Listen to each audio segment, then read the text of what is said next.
بسم اللہ الرحمن الرحیم نحمدہ و نصلی علی رسولہ الکریم۔ السلام علیکم۔ پچھلے لیکچر میں ہم نے راست روشن کے بارے میں پڑھا اور ایک وزیر کے بارے میں پڑھا جس نے بہرام گور کے ساتھ دغا بازی کرنے کا جو پروگرام بنایا۔ اب آگے بڑھیں گے۔ وچن بارین حدیث سے روزگاری برآمد بہرام گور را دشمنی پدید آمد۔ اور جب چن کا مطلب جب بارین حدیث اس بات پر یا اس طریقے پر روزگاری برآمد زمانہ چلتا گیا اور وقت آ گیا، بہرام گور را دشمنی پدید آمد، بہرام گور کے جو ہیں اس کے دشمن پیدا ہونے لگے ہیں۔ خواست کے لشکر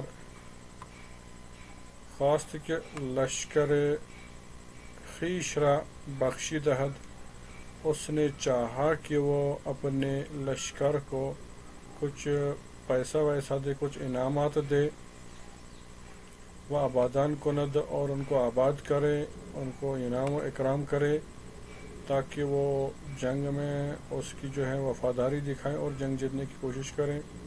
وہ پیش دشمن فرستد اور دشمن کے سامنے لڑنے کے لیے بھیجے،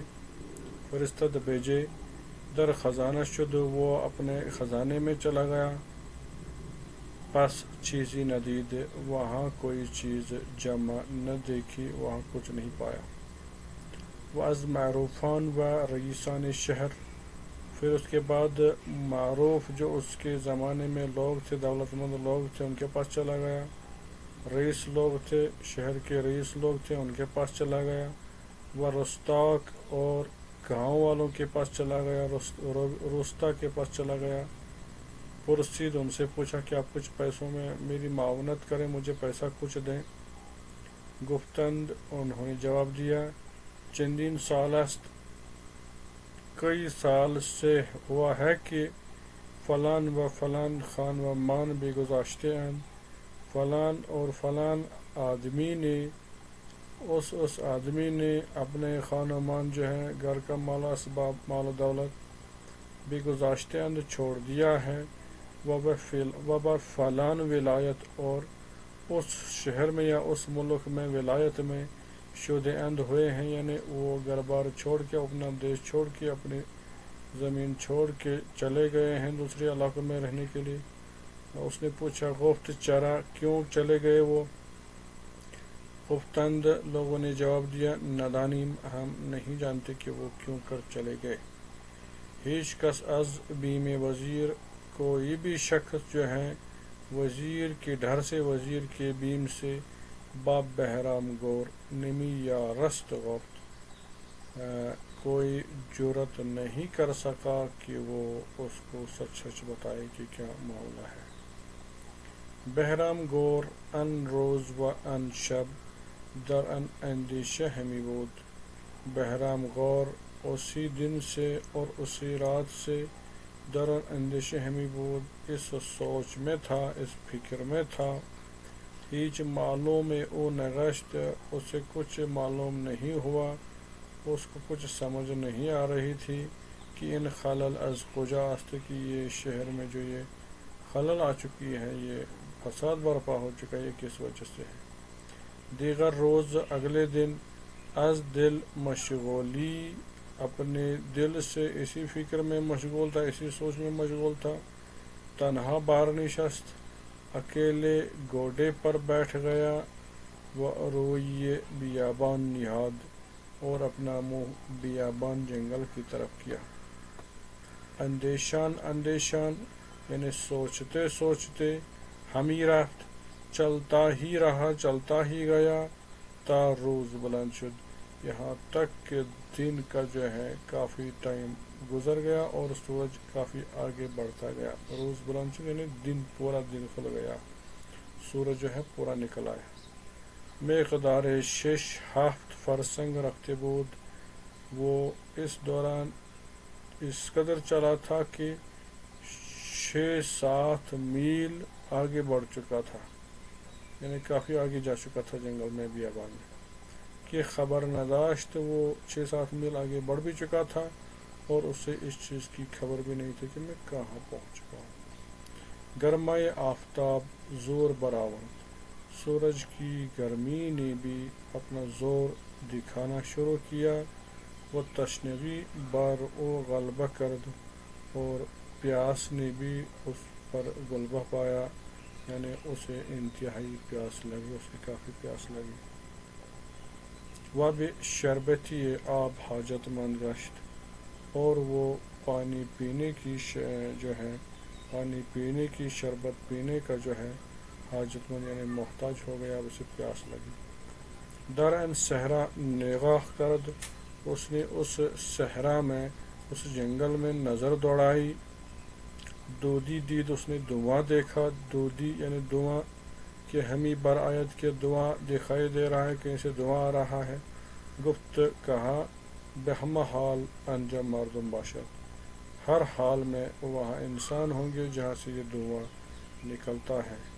روئی بدن دود نہاد، اس نے اس دھوئیں کی طرف منہ کیا، جو نزدیک رسید، جب وہ اس دھوئیں کے نزدیک پہنچ گیا۔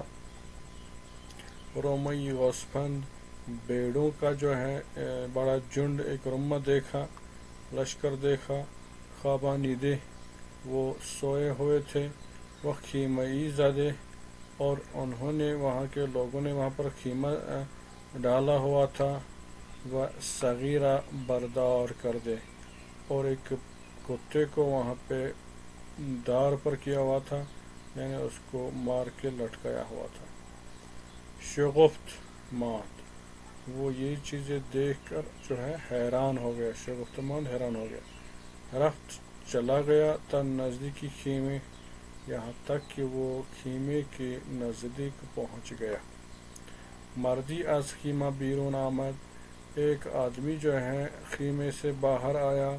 وہ بر اس سلام کرد، اور بہرام گور کو سلام کی۔ و مر اورا فرود آمد، اور اس کے لیے نیچے آیا۔ و ما حاضری چیزی کی داشت، پیش آورد، یعنی اس کے حضور میں اس کے پاس جو بھی چیز تھی وہ اس کے سامنے لائی۔ وہ نش ناخت کہ وہ بہرام است، اور اس کو پہچانا بھی نہیں کہ یہ ہمارے علاقے کا بادشاہ بہرام ہے۔ بہرام گفت، بہرام نے کہا، نخست یعنی پہلے، مرا از حال این سگ، مجھے اس کتے کے حال سے آگاہ کیجیے۔ پیش از ان کے نان خورم، اس سے پہلے کہ میں آپ کی جو لائی ہوئی روٹی یا کھانا وہ کھاؤں، اس سے پہلے مجھے اس کتے کے بارے میں بتائیے کہ اس کو کیوں لٹکایا ہوا ہے۔ تا ان حال راوی دانم، تاکہ میں اس کا جو حال ہے وہ میں سمجھ پاؤں کہ اس کو کیوں لٹکایا گیا ہے۔ جوان مرد گفت، جوان آدمی نے کہا، ان سگ امینی بود، یہ ایک ایماندار سگ تھا، ایک ایماندار کتا تھا۔ ازن، اس وجہ سے، من با رمی گوسفند، و از هنر او بدانسته بودم که با 10 مرد برآویختی و هیچ غرگی از بیم او گرد گوسفندان من نیارستی گشت۔ ان سگ امینی بود، یہ ایماندار کتا تھا۔ ازن، من، اسی وجہ سے، اس کی بہادری اور اس کی ایمانداری کی وجہ سے، من با رمی گوسفند و از ہنر او بدانسته بودم، میں بیڑیوں کے جھنڈ کے وجہ سے، جھنڈ کے ساتھ اس کو رکھ رہا تھا، و از ہنر او، اور اس کی ہنرمندی کی وجہ سے، بدانسته بودم، یہ جان چکا تھا کہ با 10 مرد برآویختی، وہ 10 آدمیوں کے برابر تھا، اور 10 آدمیوں کے ساتھ وہ لٹک سکتا تھا، یعنی 10 آدمیوں کو بھی وہ بیڑوں کے ساتھ کوئی کھلبلی کرنے کی اجازت نہیں دے سکتا تھا، وہ 10 آدمیوں کے ساتھ لڑ سکتا تھا۔ وہ ہیچ غرگی، اور کوئی بھی بیڑیا، از بیم او، کوئی بھی کتا، اس کے ڈر کی وجہ سے، اس کے بیم کی وجہ سے، گرد گوسفندان من، میرے بیڑوں کے گرد، نیا رستی گشت طاقت نہیں لاتے تھے کہ وہ ان کے نزدیک آ جائیں. بسیار وقت من به شہر رفتمی بے شغلی، اور کافی وقت سے میں شہر جاتا رہا اپنے دوسرے کاموں کے ساتھ. دیگر روز باز آمدی، اور اگلے دن پھر واپس آتا تھا. او گوسفندان را بچرا بردی، وہ میرے بیڑوں کو خانہ یا گھاس چرانے کے لیے لے جاتا تھا. وہ بھی سلامت باز آوردی، اور پھر واپس سلامتی کے ساتھ ان کو لاتا تھا. یعنی وہ یہ کام بڑے ایمانداری کے ساتھ کرتا تھا اور ہنرمندی کے ساتھ کرتا تھا. بر ان روزگاری برآمد، اب جب کہ یہ دن آ گیا ہے کہ روزی گوسفندان را بشمردم، کہ جب میں نے اپنے بیڑوں کو گننا شروع کر دیا. چندین گوسفند کم آمد، جتنے میرے پاس بیڑ تھے ان میں سے کئی بیڑ کم مجھے نظر آئے. وہ ہم چنین، اور اس طرح سے ہر چند روز نگاہ کردمی، میں ہر دن پھر ہر اگلے دن جو ہے بیڑوں کو دیکھتا تھا. چندین گوسفند کم بودی، مزید بیڑ جو ہیں وہ ان میں سے کم ہوتے تھے. وہ اینجا کس ہرگز دزد بیاد ندارد، اور یہاں پر کوئی بھی شخص چوری کو یاد بھی نہیں رکھتا. یعنی یہاں ایسا کوئی آدمی نہیں ہے کہ جو چوری کرتا ہو، جو چراتا ہو. وہ ہیچ گونه نمی توانستم، اور میں کسی بھی طرح سے یہ متحمل نہیں ہو سکتا. دانستن کی ان گوسفندانی من از چه سبب ہر روز کمتر می شود، میں یہ سمجھنے سے قاصر رہا کہ میرے جو یہ بیڑ ہیں یہ کس وجہ سے ہر دن روز بروز کم ہوتے جا رہے ہیں. حال گوسفند من از اندکی بجائی رسید.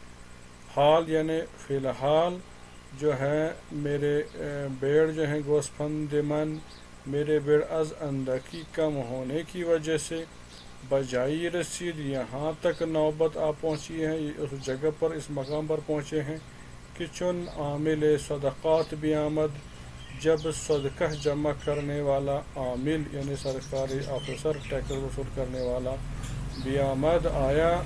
ٹیکس وصول کرنے والا آج کی اصطلاح ہے، اور اس میں جو پرانی اصطلاح ہے اس زمانے کی اسے صدقات کہتے ہیں، اور دوسرا جو ہے اسے زکوٰۃ کہتے ہیں. جب زکوٰۃ لینے والا زکوٰۃ لینے آیا ہے. و از من بر عادت گذشتہ صدقات خواست، اور مجھ سے جب اس نے زکوٰۃ پرانی عادت کے مطابق حسب روایت مجھ سے صدقات مانگے، زکوٰۃ مانگی. تمامی رمرہ ان بکیتی، کہ مانده بود از رمی من در سرکار صدقات شد. ہم تمامی رمی را، تمامی یعنی سارے بیڑوں کو، رما را تمام بیڑوں کو، جتنے بھی میرے پاس بیڑ تھے، ان بقیتی اس کی بقیت میں چلے گئے، کہ مانده بود جو میرے پاس تھے، یعنی سب جو ہیں اس نے لے لیے. اس وجہ سے کیونکہ مجھے بڑھنے چاہیے اور مجھے کم ہوتے جا رہے تھے، جتنے بچ گئے تھے وہ سب اس کے ہو گئے. از رمی من در سرکار صدقات شد، میرے بیڑوں میں سے سب کے سب سرکار کے صدقات میں سے ہو گئے، یعنی سب اس کے ہو گئے. و اکنون کی من چوپانی ان عامل می کنم، اور اب نوبت یہ پہنچ گئی ہے کہ میں اسی سرکاری افسر کے ان بیڑوں کی چوپانی کر رہا ہوں، یعنی میں اس کے بیڑوں کی رکھوالی کر رہا ہوں، ان کو کھلا رہا ہوں. تو یہاں تک جو ہے ہم سٹوری پڑھ رہے ہیں. اس لیکچر میں ملتے ہیں نیکسٹ لیکچر میں، پوائنٹ نمبر 7 سے آگے بڑھیں گے. تو تب تک کے لیے خدا حافظ. آپ کا بہت بہت شکریہ.